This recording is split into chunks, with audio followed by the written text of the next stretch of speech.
Good morning. This is our daily Astro Tarot. I wanted to give a shout out to the people who have reached out to me to thank you for thanking me for my daily content and for the content that I've offered. It's, I think, really powerful to look at the transits as they are happening. And a while ago, I started to observe that when the major arcana would show up in the reading, they were likely reflective of the astrological influences that were going on in the sky. So I transitioned my readings rather than looking at the meanings of the cards by way of books. I was actually trained as an apprentice with someone for 10 years, which is where I drew this deck.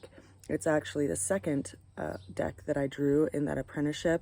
But while I was learning the tarot cards, it was more focused around elements and numerology and astrology, but we didn't really look at the major arcana when they would show up as speaking to transits that were going on. It's just something that I started noticing when they would come in readings, and they would kind of lend this timing in regard to things that would show up in people's lives. So when the big shift happened in January 2020, I offered daily readings because everyone was in, this like quarantine time where people had to hide out in their houses, and I was one of those people.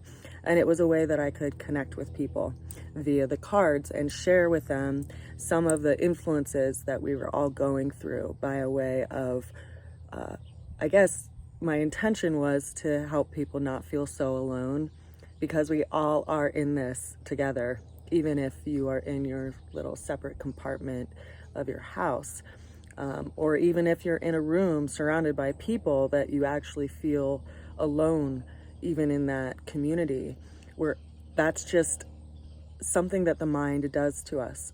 And so I started offering these daily readings as a way to just, I guess, connect with people. And it's really developed in my life in a beautiful way. I get to run into my friends in the grocery store, even up here, far away from where I used to live, and make those connections with people. And we can see that even though we're all getting the same reading via my daily readings, they actually are speaking to influences that are happening to us in a very unique way, by way of where particular planets are placed in reference to your natal chart. So I think it's important to understand your natal chart because it gives you some detachment around your personal experience in regard to being able to see it more of a journey than it is, like the gods are fated to put you through certain trials and tribulations in order for you to rise up out of them and find yourself within all of this change, and know that you do have this center in you that is ultimately a really powerful guide.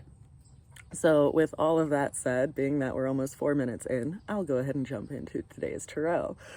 The opening card that we have is the Ace of Swords. So clarity, right? The ability to cut through that which has given you some kind of illusion or confusion. It's as if, we've been traveling down a road and there's been a lot of smog or things that have limited our perspective from being able to see just a few feet ahead of us. And now we're able to cut through it with some kind of knowing or certainty that we've been gathering. The challenge that we're looking at is this typicality or conditioning that we have to be the doaholic, to take on so much that we actually don't see where we're going. And so it's important that we really get clear in regard to what is crucial to our being, like what is absolutely in need for us to apply our will to it, because we can't apply our will to all and everything, right? Because when you do that, you don't have much energy and effort to be able to respond to a situation that can come up in a sense of immediacy. You know, it's like the little white rabbit that's like, I have no time to say hello, goodbye, I'm late, I'm late, I'm late. I have way too much to do. And that's our challenge, is that we have a lot on our plate and we need to figure out how to work with that. So how do we work with that? Well, the Seven of Wands showed up, and this person has two different colored boots on. There's 6 wands in front of them, kind of creating this fence around them, and they're holding this wand in a position of defense because they have to defend their space and create boundaries, right? So it's calling us to have boundaries with our energy and efforts. You know, maybe instead of having 10 things to do, right, we just have 7 things to do. We set down those things that are non-essential so that we can have the energy and effort to put our will toward that which we feel called to apply ourselves to. The overall outcome that we have for today came in as the Magician. So this guy is speaking to the energy of Mercury. Mercury just moved into the sign of, let's see, it just moved out of Leo, and now it is in Virgo, which is its ruling sign. So Virgo as a sign is a zodiac symbol that is mutable, and it is the earth, right? Which is interesting because you're like, well, how could this sign that's a mutable earth sign be governed by a planet that is centered around the air element? But it's all about how we use our will in a practical way. And Virgo as a sign has often been considered the critic, right? The person who is looking at things in such fine detail that they're picking things apart. But really, it's this quality of discernment and being able to separate the coarser from the finer, and to be able to see like what is essential that we need to hold on to and what is that which we need to let go. And so it is this mutable earth energy because it's practical.